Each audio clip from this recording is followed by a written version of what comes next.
Kita langsung cross check ke Pak Henry, benarkah setiap kali panen raya ini para petani kemudian menahan beras itu untuk tidak dijual terlebih dahulu? Terima kasih.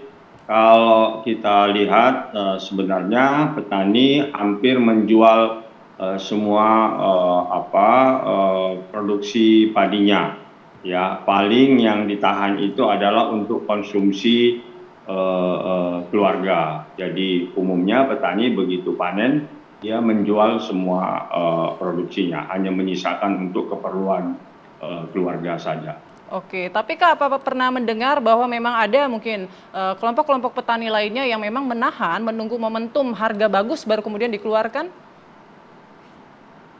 Kalau kita lihat tidak, yang justru banyak gabah kita itu langsung dibeli dari lahan sawah kita oleh katakanlah pengumpul-pengumpul, pengepul yang dijual ke penggilingan-penggilingan besar maupun pedagang-pedagang di luar desa kita. Oke, kalau saat ini Pak untuk HPP gabah sendiri, kan ini sudah naik 6.000 ya Pak ya.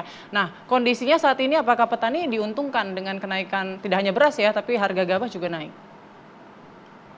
Jadi kita masih merasakan HPP ini masih belum sesuai dengan yang kita harapkan. Karena harga HPP yang sekarang ini masih menutupi biaya produksi. Karena kita menghitung biaya produksi kita itu hampir Rp5.788 per kilogram.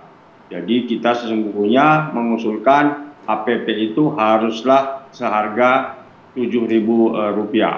Dan ini bisa dibandingkan, dilihat dengan nilai tukar petani, di mana pada musim panen raya kemarin itu menurun ya.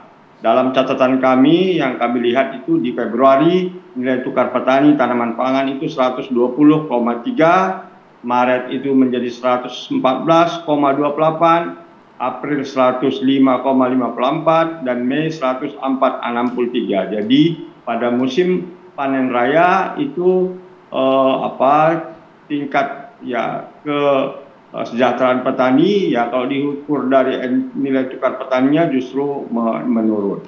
Penyebabnya apa Pak? Nilai tukar petani ini kemudian bisa turun setiap bulannya? Ya karena ini biaya produksi yang kita keluarkan ya itu justru dibiayai harga gabah kita lebih rendah dari biaya produksi kita, karena masih ditemukan di beberapa daerah itu pada musim panen kemarin itu Rp5.000 per kilogram, harga gabahnya bahkan ada di bawah Rp5.000. Oke. Kalau untuk faktor lainnya mungkin Pak yang membuat biaya produksi tinggi ini apa saja? Apakah mungkin pupuknya juga dalam kondisi mahal saat ini seperti apa? Yang faktor yang paling tinggi biaya produksi kita itu adalah satu, sewa lahan ya. Itu di beberapa tempat sekarang sudah Rp20 juta. Kemudian tentunya juga di sini adalah yang paling terasa pada musim panen, musim tanam di tahun ini adalah biaya untuk perairan ya, karena musim kemarau kemarin ini kekurangan air, jadi kita harus banyak mengeluarkan biaya untuk air.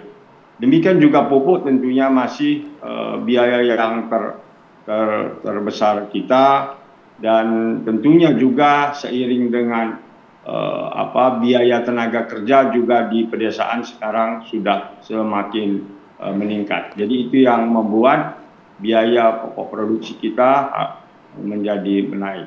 Oke, baik. Kita juga nanti akan tanyakan langsung ya ke Pak Soehardi, karena beliau ini yang sudah rapat ya dengan Bappenas terkait apa masalahnya, kemudian apa solusi mungkin rekomendasi yang diberikan oleh DPR kepada Bappenas. Tapi nanti kita akan bahas, usai jeda kami masih akan kembali sesaat lagi.